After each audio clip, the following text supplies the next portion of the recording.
মমতা ঠিক যেন এক নারী, যে তাকে স্মরণ করে উপকার করে তারি। মহারাজের এই বিচারের মোরা উপকারী, জনক বিধি হলেন অধিকারী।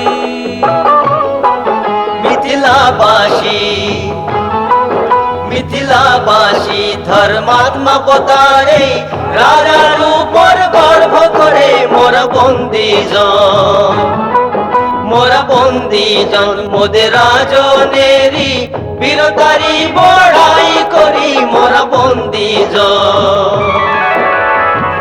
কহেন পূজারি কোথা তোমরা চললে, চললে মোর সেথা যেথা তুমি বললে।